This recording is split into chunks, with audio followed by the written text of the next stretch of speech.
Existe um texto clássico chamado Pivô Geográfico da História, de 1904, do geógrafo britânico chamado Halford Mackinder.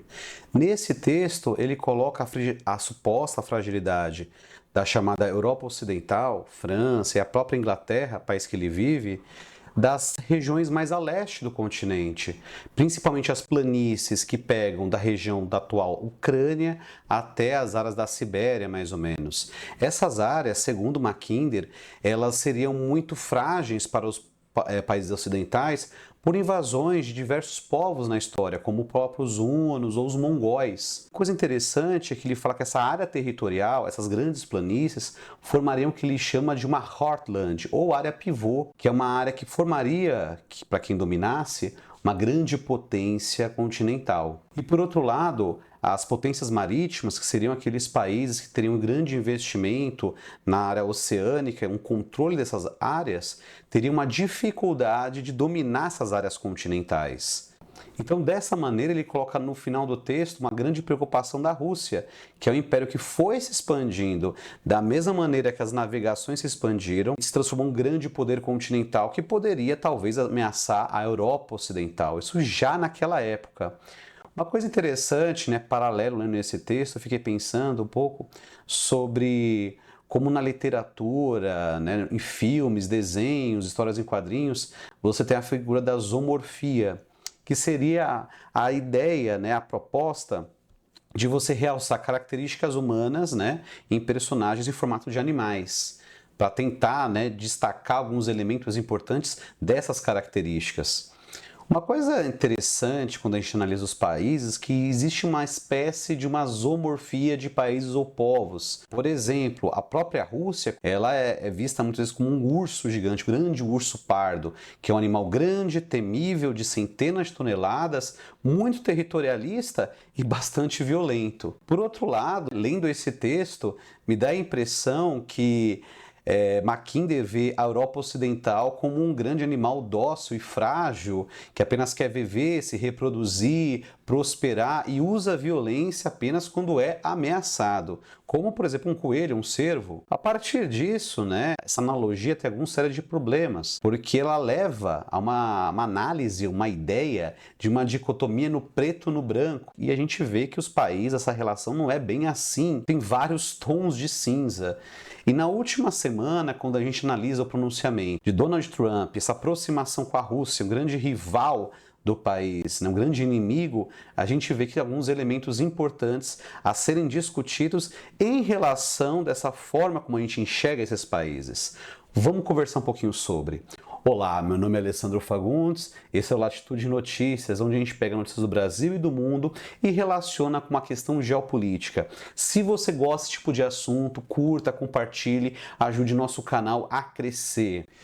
Bom, em relação aos fatos, no dia 12 de fevereiro, o presidente dos Estados Unidos, Donald Trump, se reuniu com Vladimir Putin, tentando conversar vários assuntos, entre eles, claro, a questão da guerra da Ucrânia. Segundo o presidente dos Estados Unidos, a conversa durou cerca de 1h30 e, segundo palavras dele próprio, foi altamente produtiva e foi uma oportunidade de obter a paz.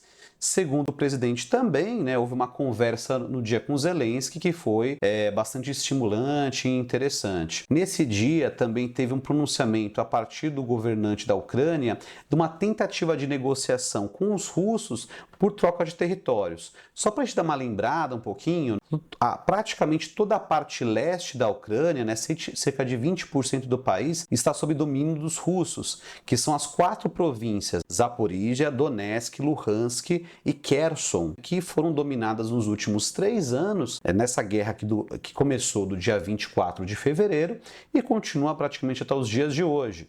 Além dessas províncias, tem a Península da Crimeia, que ela foi anexada pelos russos em 2014, em todo um contexto em onde a Ucrânia saía da esfera de influência russa e adentrava cada vez mais na esfera de influência da Europa Ocidental dos Estados Unidos, quando Viktor Yanukovych, o antigo presidente ucraniano, ele cai a partir de manifestações do país E os governantes que foram sucedendo foram se aproximando cada vez mais da União Europeia, sempre com essa opção de adentramento no bloco econômico e também a possibilidade de adentramento na OTAN.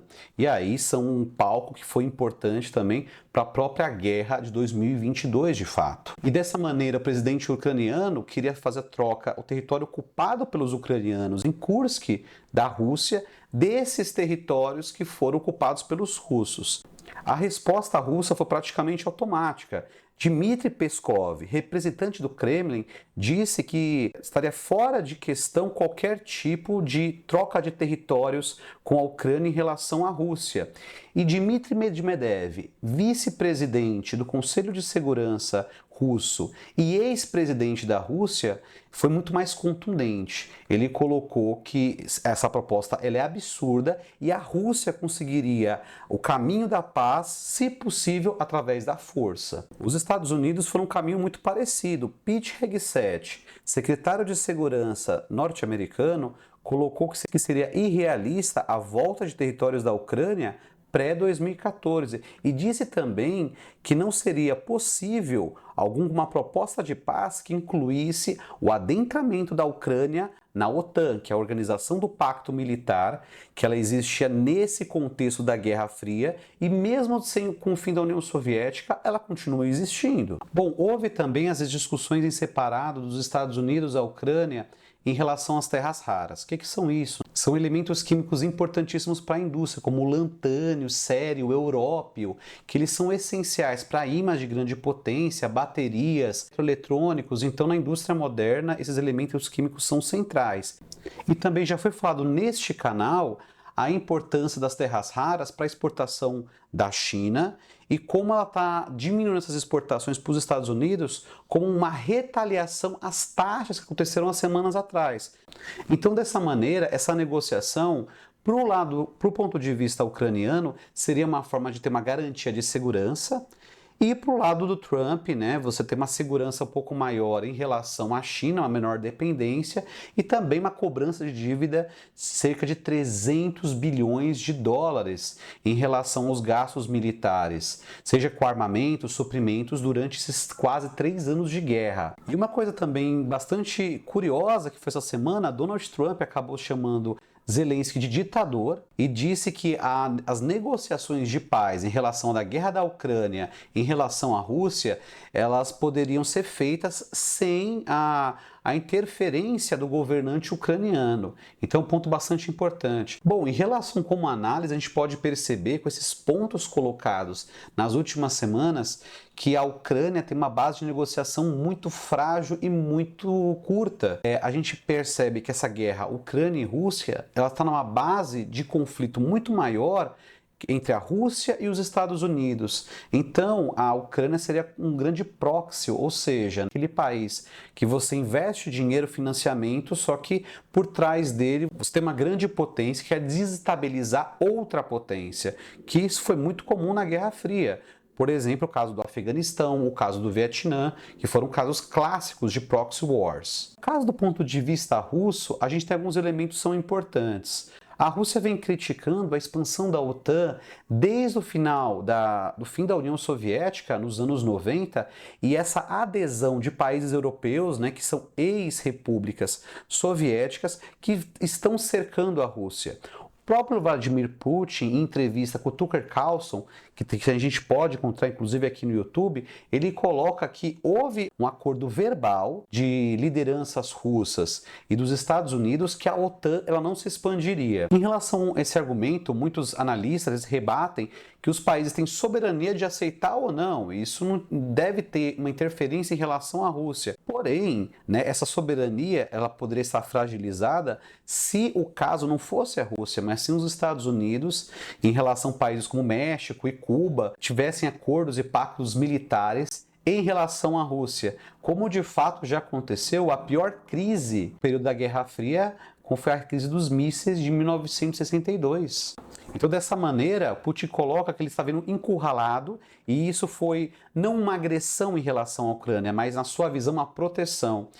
E ele coloca também nessa mesma entrevista com o Tucker Carlson que há uma ideia, a partir de lideranças dos Estados Unidos, de não apenas encurralar a Rússia, mas também balcanizar, ou seja, fragmentar o território, criando várias pequenas repúblicas. Mesmo que isso possa ser muito verdadeiro, a partir dessa ótica trazida por Vladimir Putin, a gente também tem que admitir um pouquinho que isso poderia trazer uma série de problemas, inclusive para os europeus e para os Estados Unidos, porque se várias repúblicas fossem constituídas e criadas, teria uma maior pulverização de armas extremamente perigosas, principalmente as nucleares, que estariam na mão de várias repúblicas, podendo inclusive ameaçar a segurança desses países que estariam ameaçando a Rússia, né? E por outro lado também essas repúblicas que surgiriam poderiam sofrer uma influência da própria China, que está expandindo a sua influência para a Ásia, Oriente Médio e África com a chamada nova Rota da Seda. Então, mesmo com essa fragmentação, traria prejuízo para os Estados Unidos, né? Mas isso não quer dizer que não há pessoas que coloquem também isso como uma pauta importante, não só para a Rússia, mas também para a China. Bom, em relação da Europa Ocidental, do ponto de vista europeu e também dos Estados Unidos, a gente não pode descartar que existe de fato um medo dessa expansão russa e que ela pode ameaçar alguns países. Então, por exemplo, os países do Báltico, que já fazem parte da OTAN, como a Letônia, Lituânia e a Estônia, têm uma população considerável russa e o Putin sabe usar muito bem isso como uma massa de manobra, como uma ferramenta para atingir seus objetivos. Então, isso acontece de fato em muitos países. Mas, por outro lado, também há uma tendência muito forte de uma russofobia, né? Se a gente for pegar no comecinho da guerra, em 2022, quando veio aquele caminhão de sanções em cima da Rússia, também houve um movimento anti-povo russo bastante forte. Um caso bastante interessante para comprovar isso foi o caso de uma universidade italiana que ela proibiu um grupo de discussões de Dostoiévski, que é o grande autor russo. Isso para não falar, por exemplo, como são mostrados os russos nos filmes hollywoodianos, que vira e mexe são encarados como grandes vilões no cinema. Mas, de fato, esse medo ele existe na relação à Rússia. Então, o caso do adentramento da Finlândia e da Suécia na OTAN em meio a essa guerra em relação à Ucrânia demonstra isso muito bem. Então, esse temor e essa migração em massa de ucranianos para vários países da Europa também demonstram como também quem está sendo mais afetado nesse processo. Bom, então a gente pode tentar pensar qual que é os objetivos dos Estados Unidos agora no seu novo governo. Parece que o Donald Trump ele quer desfazer essa aliança, essa proximidade que tem a Rússia e a China, abrindo mão de algumas reivindicações russas para concentrar as ações do governo sobre a China, seja nessa guerra comercial ou seja um conflito mais político, militar, mais direto. E isso tem uma diferença bastante grande quando nós pensamos no governo Biden, que o governo Biden agiu em duas frentes. A frente russa, fortalecendo a aliança da OTAN junto com o Canadá e a Europa, para tentar neutralizar e cercar os russos, e também a aliança asiática, né? Asiática e também na Oceania, tentando construir alianças, né, com países como a Finlândia, o Japão, a Austrália, para barrar a expansão, a suposta expansão chinesa. Então, vamos acompanhar, né, qual que vai ser o desdobrar desses acontecimentos. Eu acho que são pontos essenciais, muito importantes, que vai dar muito pano para a manga, e a qualquer momento estamos de volta aqui. Então, tudo de bom para vocês e tchau, tchau!